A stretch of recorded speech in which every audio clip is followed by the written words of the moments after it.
Are you ready to get to work?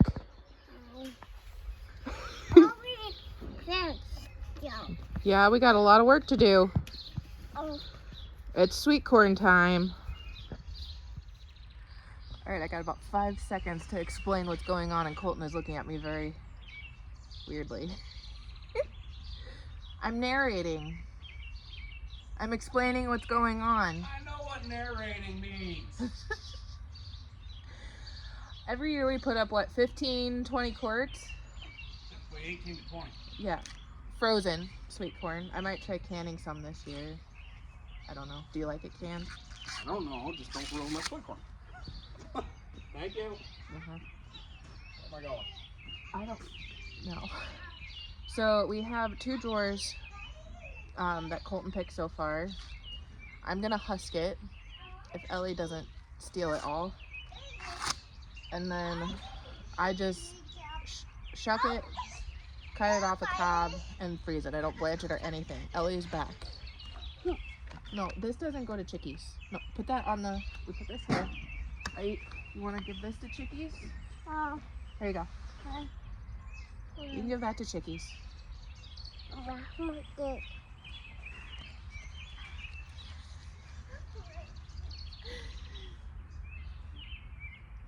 She's on a mission, but it keeps her entertained. So I do have a drawer here. We have 2 drawers so far, and I think Colton said we need to pick more. So he's working on something. I didn't think it involved a sawzall. Oh, somebody could have cut the lumber. You use a screw and unscrew it. The lumber that's in the truck. Oh, chainsaw.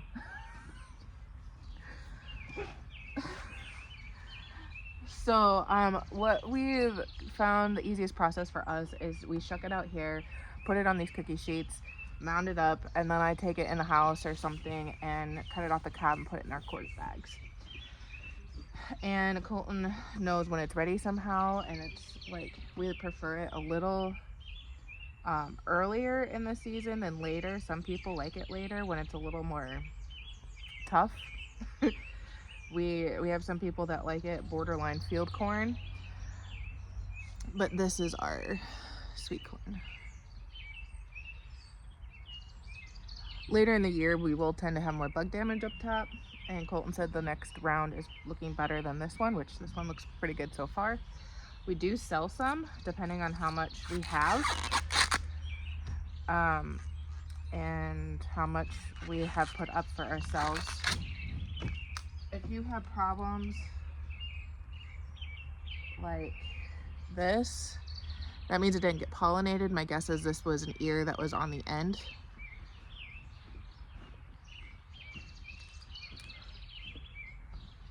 Hi, folks. You know I can edit you out, right? No.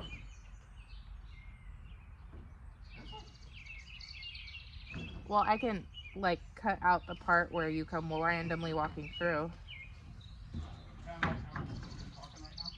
Yeah. I don't know about doing that. I just cut out the section of video I don't want.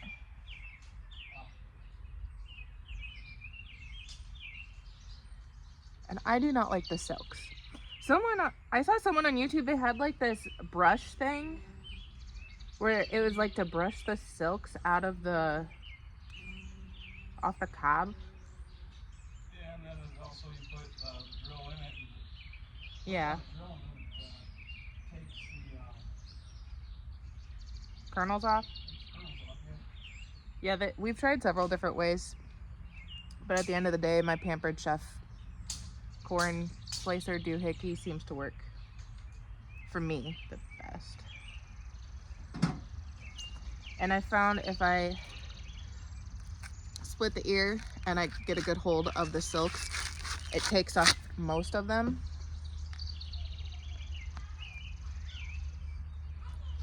Because all the silks have to go to the very top of the ear in order to pollinate the ear. So if I can grab them at the top, it gets most of them.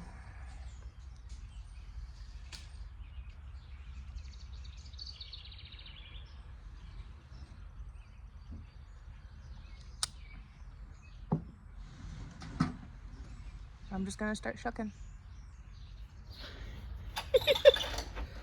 You bringing me the drawer back?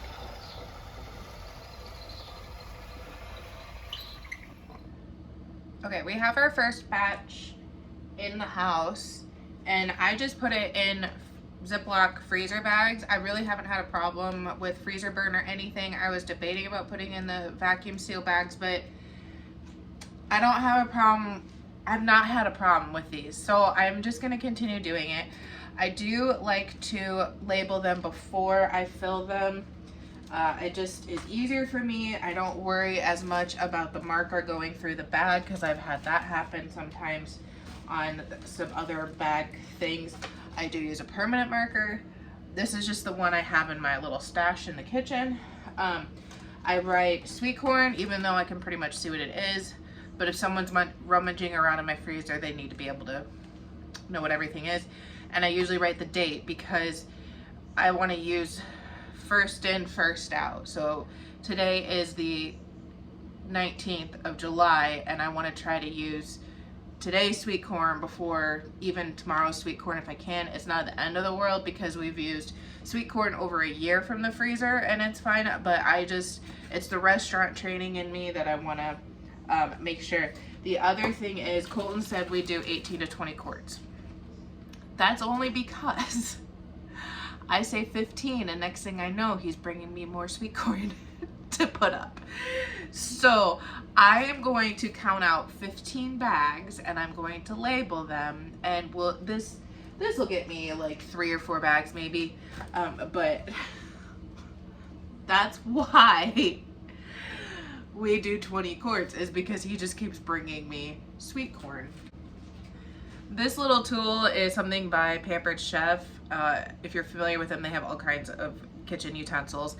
I'm sure there's something over the counter, not over the counter, that's prescription drugs, something in your box store like it. It is slightly curved to follow the cob, but we've tried a few different things, you know, cutting the cob corn off, and I just find this easier. I don't cut into the cob quite as much as with like a regular knife, but do be careful if you have kids around because it is sharp. Make sure they do not have any fingers near this serrated edge. I don't know if you can see that, but that is quite sharp, and I've nearly nailed myself. So just be very careful, especially when they're brand new. I don't have a Pampered Chef knife that I haven't sliced myself on within the first week because they come sharp. They start sharp, they start dulling over the time, but this is still, disclaimer, if I can find this on Amazon, I'll leave a link. I'm not currently affiliated with Amazon. I don't get any kickback or anything, but if that changes, I'll write it down in the description. So I'm gonna get my bags labeled, and then I'm gonna start processing my sweet corn.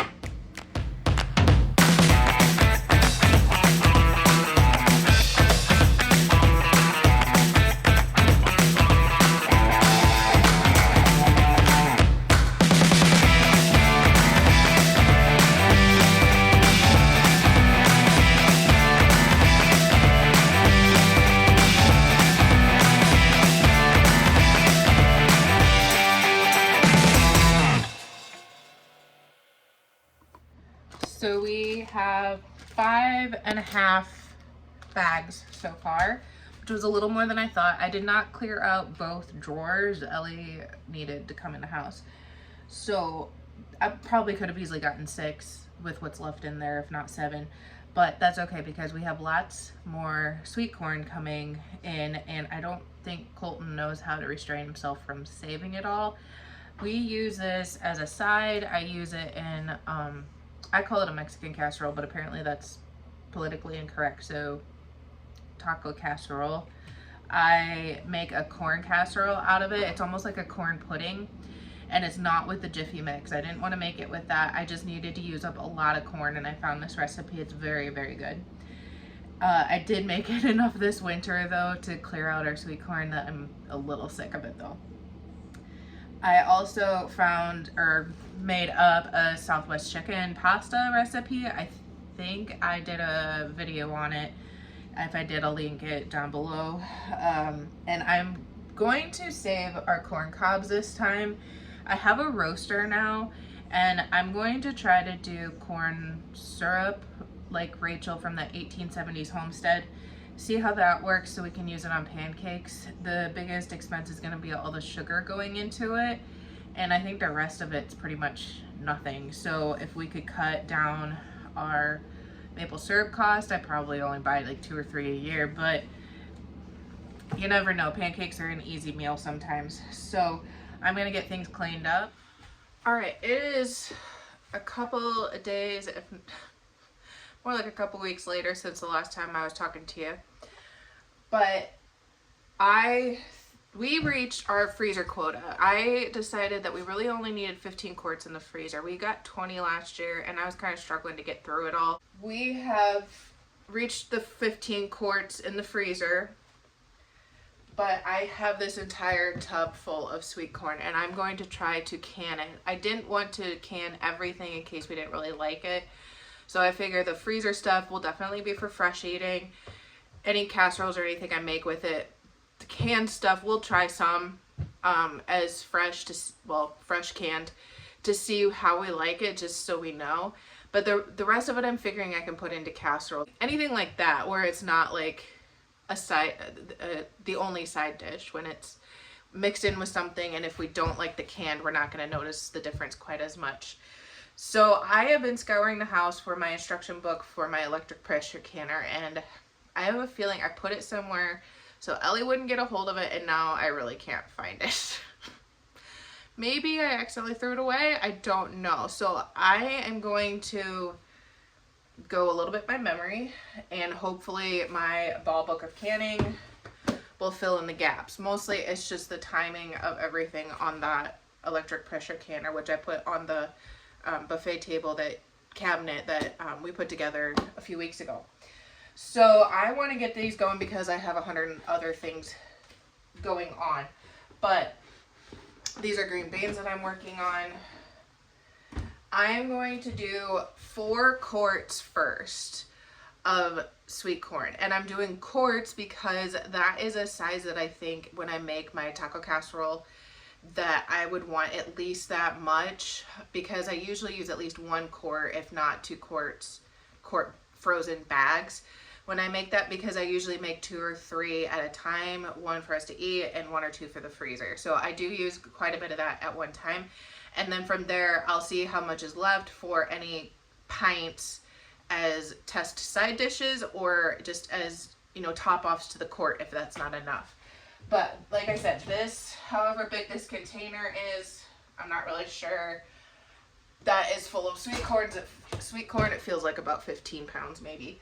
And I realized I can't tell you how many dozen ears we've gone through because they all vary so much. Some are small, some are big, some have really thick kernels, some have thinner kernels because they're just not as developed. So I'm really sorry I can't tell you how many dozen to plan for.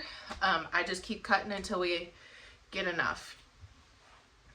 I'm not sure if this is going to be the best way for you guys to see everything, but here we go. I'm just going to scoop this into my jars. If you are not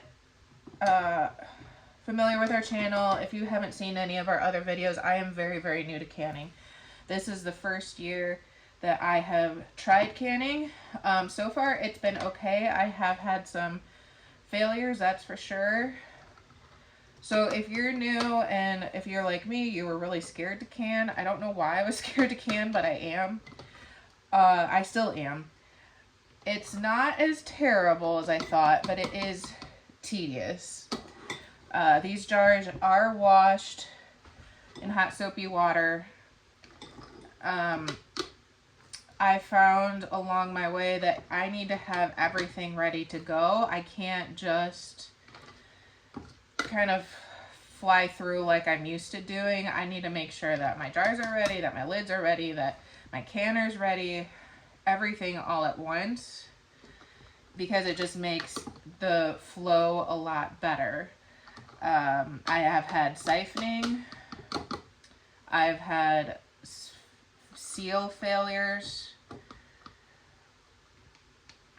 And I know it's not uncommon. It definitely seems like seasoned canners have fewer problems, I should say. So if you're new, all I can say is just try it, plunge in, and go from there. I had some jars on hand before I decided this was going to be the year for canning, and then over the course of the winter and spring, I would buy a case like once a week or a couple times a month when I was at the store for my groceries. So that way when I needed jars, it wasn't like I had to spend hundreds of dollars on jars. I know a lot of people say go to resale stores, thrift stores, but they were pretty much the same price, if not more, to buy one jar from a resale store as it was for me to get one jar in a case at the box store. And with the case, you got lids and rings, and you knew that the lids and rings were newer, fresher, whatever. I don't know if that's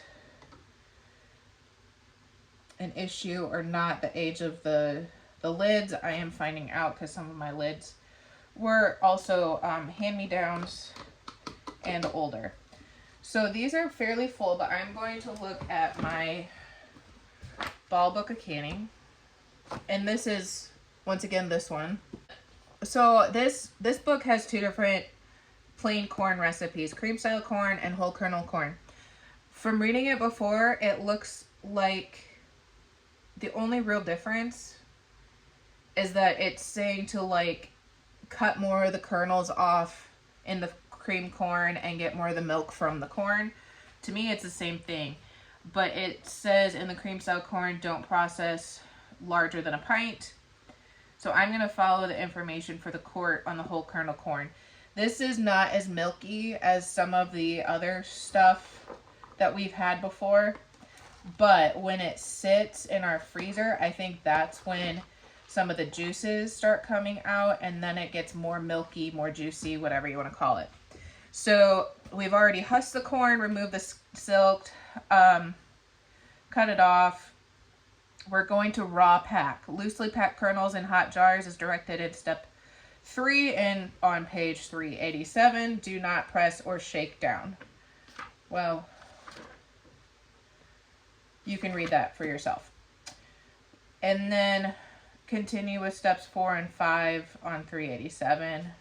And quart jars we will process for 85 minutes. One note I saw in the book, and I happened to hear somebody on YouTube say that when you process sweet corn for 85 minutes, sometimes the sugars boil out of the corn, get on the jar, and it's almost like they, I don't know, crystallize or caramelize inside the jar. I really don't want that. I am not here to debate safe canning. You do you. However, I'm going to do it the way that I think we will more likely enjoy it, and I think I'm going to err on 75 minutes to start and go from there from now on. I am going to handwrite it in my book so that I know for future. But I don't want any of that crystallization in my jars just because I don't want it to risk tasting like burnt corn and then we don't like it because it's not palatable. I don't know if we like canned corn. That's, to me, that's different than going too far in my canning process for that. But like I said, if you have a problem with that, you can stop watching and find somebody else. That does not hurt my feelings because, like I said, this is my kitchen. This is my family I'm feeding. You do you. So I'm going to finish reading the steps over again and get my electric pressure canner going. These jars are packed. It said 1 inch of headspace and then put water in, and I believe this is for all vegetables. And then it said to debubble. The first time I was canning, I didn't have a wooden chopstick or skewer or anything. I only had metal. And I found out later that the reason why you want wood is because a metal one can scrape your jar and put an imperfection in the glass, which could cause breakage. So I decided to buy a $2 giant pack of chopsticks that were wooden, and now I have a lifetime supply. You want the 1 inch of headspace, which is usually around that bottom lip of your jar or around the shoulder. We're going to call that hopefully good. And then to pressure can, we're going to can these, like I said, I'm going to do it for 75. If you want to follow the directions, you do 85.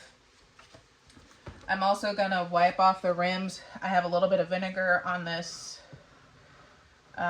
paper towel just to help with my seals and everything. This is a step I seem to forget more commonly than not. So I'm going to try to remember this from now on.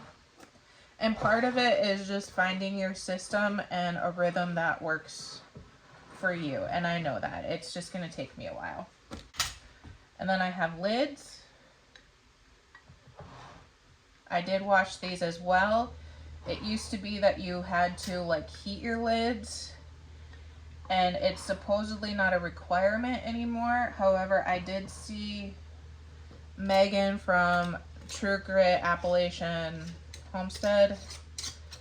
She is still heating her lids, and it makes me wonder if she has better luck with seals. I don't know. I haven't asked her yet. And these are finger tight, which I think is a funny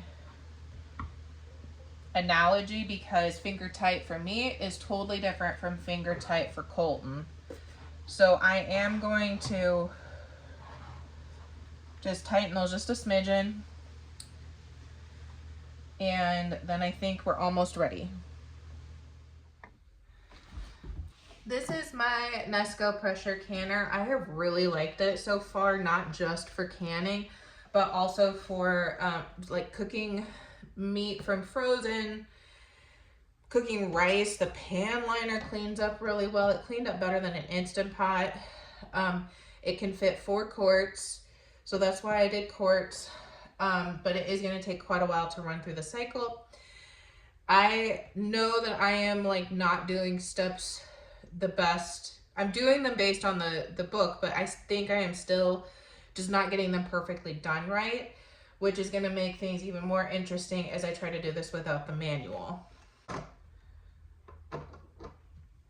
So as you can see, it comes with, you know, the buttons on the faceplate. We're going to high pressure can, and I think this is the button. And then we're gonna put our time.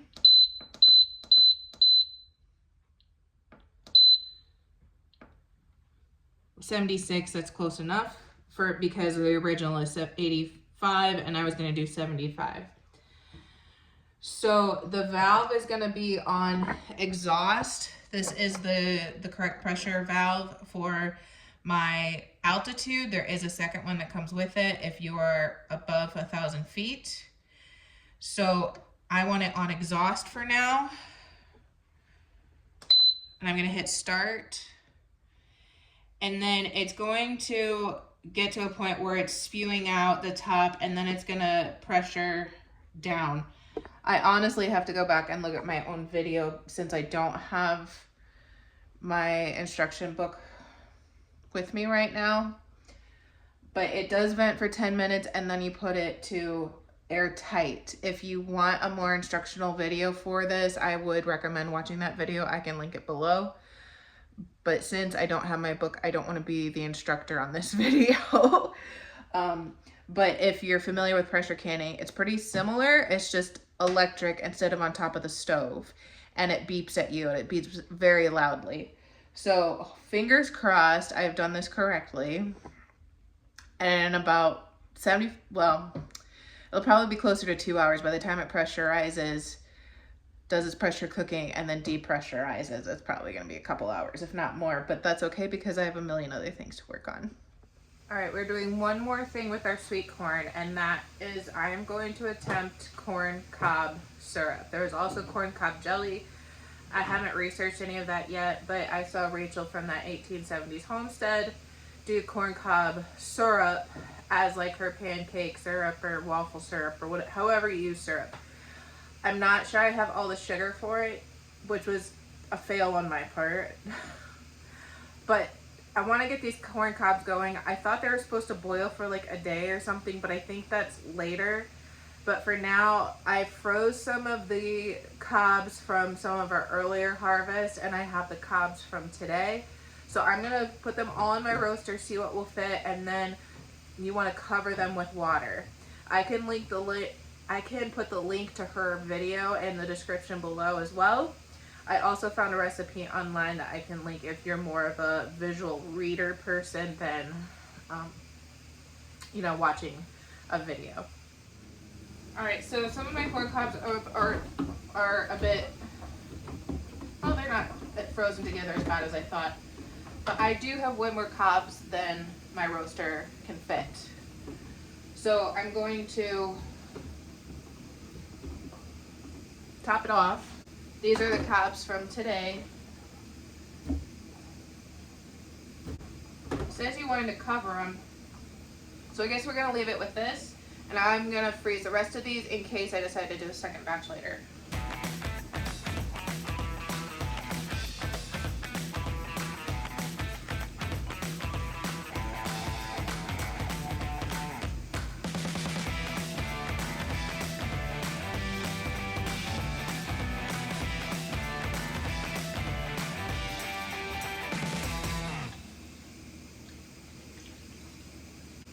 This bowl is about 24 cups, so I probably put about 40, 50 cups of water in there.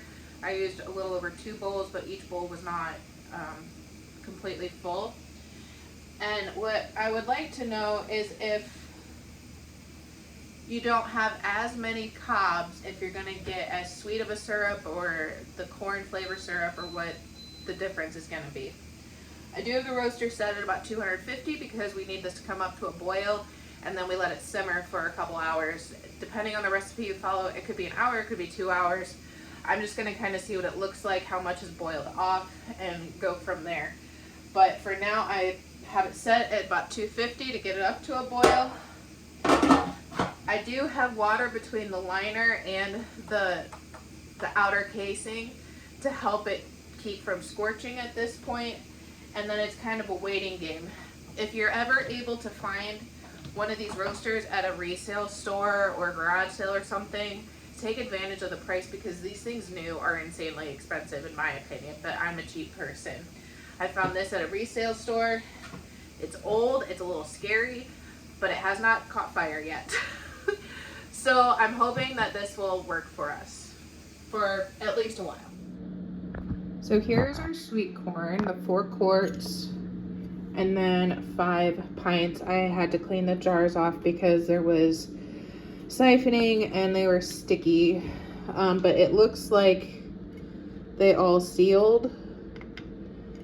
So I need to get this all cleaned up. And it does look like the sugars came out and not quite caramelized it, but it's definitely not that vibrant color that it is when we freeze it. So I'm a little worried about flavor, but we'll just have to wait and see. So it is actually the next day. I finished up that sweet corn last night a little later because I struggled with the electric timing, and when it doesn't time right and pressurize right, it errors out, so I had to start over a couple of times. So it probably did end up getting the full 85 minutes for quarts, and I think I did 55. The recommended 55 for pints. So I probably got a little over that, honestly. It was in there for quite a while. And then this is our corn cob juice.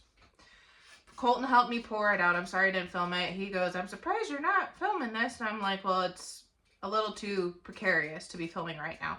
So he helped me pour it and measure it out. We have about 28 cups of liquid, and you're supposed to do a 1-to-2 ratio of sugar to liquid. So for the 28 cups of liquid, I put in approximately 14 cups of sugar. I actually only had about 6.5 cups of brown sugar, and then about 7 cups of regular sugar, And I'm going to top it off with, I have a little bit of molasses, maybe half a cup here of molasses that I might as well use up. If you're not familiar with how brown sugar is made, it's made with just straight white sugar and molasses. So I'm basically just making my brown sugar in the pot. Some recipes call for brown and white, some are just strictly brown, but I figured the molasses would give it an extra nice flavor. And so I need to use this up. So that's what we are doing. This is the biggest stock pot I really have other than my water bath canner. And since I wanted to use that for actually water bath canning the syrup for long-term storage, I saved it for that. This is a steamer I found for a great deal at a resale store. This pot is actually only filled to about here, barely above this lip line. But I didn't know what other pot to really put it in to make sure that I had enough room for the liquid plus the sugar with all the sugar in there. It will reduce down because we're going to have to simmer this. And then we want it to come to a syrup consistency. I believe it's about 220 degrees I read. But we're going to get the sugar dissolved. And then we're going to get this to a point where it's going to simmer. Right now I just have it on medium heat because this is a thin-walled, thin-bottomed pot and I don't want to just burn everything. And I would prefer a thicker bottom pot, but this is what we're dealing with. So, and I need to get the kitchen cleaned up because I still have not fixed that from yesterday. So in case you are wondering how I got it out of the roaster, I took a pair of tongs, I pulled all the cobs out, put them in a pan, and they're gonna compost, or you can feed them to your chickens or whatever. I let the cobs drain, you know, as I'm just putting them in my pan. If you don't have someone around to help you pour the roaster, you can ladle it out. You're supposed to use a tea towel, but I don't really have or cheesecloth. I don't really have cheesecloth, and I didn't want to sacrifice one of my tea towels in case it stained it or the dye in it would run into my syrup or anything. So I just used a mesh sieve like that. And it got most things. It didn't get all the corn particles, but it got most of them. And he poured while I made sure that we didn't overfill our bowl and that it was going through the strainer. But like I said, you can, if you're doing it by yourself, just ladle it into it, and then once the bowl got so full I had to transfer it to another bowl, note how many cups was in it, and then add them both together, which was about 28 cups to get me 14 cups of sugar. So those are a couple options if you're doing this solo. It's still it's only been a couple minutes. It still kind of feels like there's sugar sludge in the bottom, but there's not as much when I pull a spoon out. So it is still dissolving, but it's going a bit faster than I thought it would. I thought it would take, 10 minutes and quite a bit of heat.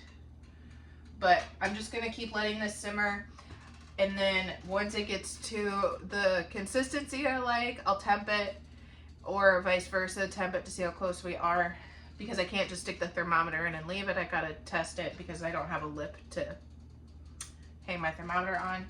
And then we'll pull it out. I will probably have to let this cool and do the canning process possibly another day. I'm not sure. We're getting late Saturday afternoon, and I'm whooped from my week and all the stuff we did yesterday.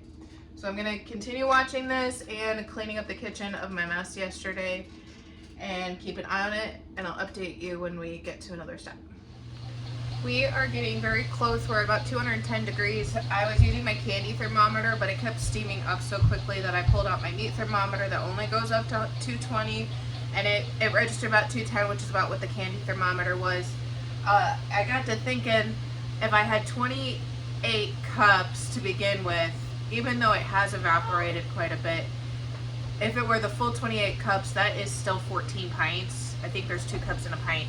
So I got out about 8 pints and 4 half pints, and we'll see if that is going to be enough glassware for our syrup. I'm not sure. It's gone down about 3/4 of an inch in the pot. It's now right below this line. And because there's so much surface area on top, it is steaming out quite a bit.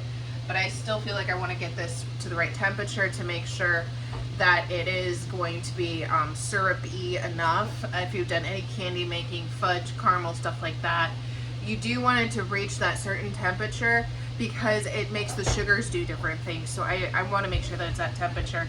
And even though we're going to be water bath canning and it's going to reach a totally different temperature probably, I'll feel better knowing that I reached the correct one to begin with. So I'm going to check it again. It is still about 210, 215.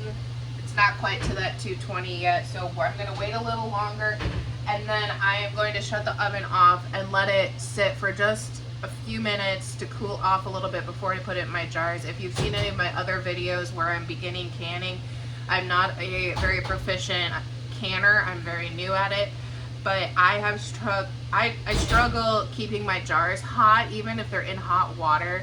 They just don't stay hot. As soon as I pour that hot water out, they get cool again because there's just, glass is a conductor almost. It's not a great insulator. So Ellie's banging doors back there. So I did put hot tap water in all of my jars because I'm running out of room on my oven and counter space for my water bath canner. So I put hot water in there to sit, to heat those jars up, and then when I go to do my syrup, I'll pour the hot water out, ladle it in, but I want to give the syrup a little chance to cool down so it's not shocking the jars quite as much. That's just what I'm going to do. You do you. Again, I'm not even sure if this is a certified recipe or not. I have that discussion in a couple other videos where I'm canning for me and my family. You do you.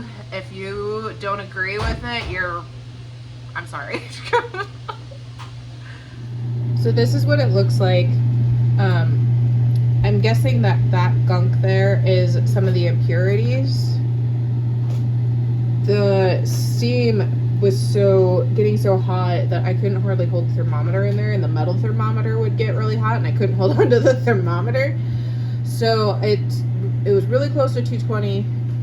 I turned off the heat and I'm starting to ladle my jars. So I'm going to keep dishing up my jars, and you want a 1/2 inch of headspace. At least from what I'm reading. I'm sure there's the scientific reason why you have the certain amount of headspace for expansion, contraction, and whatnot. But this one's calling for 1/2 inch.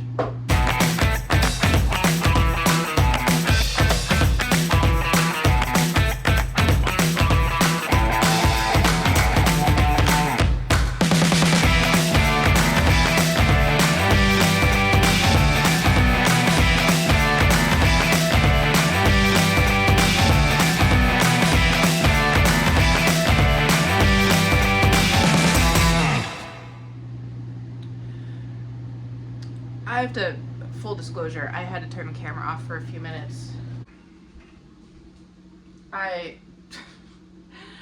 put too many things on my plate. It happens all the time, and one of them is this YouTube and canning thing.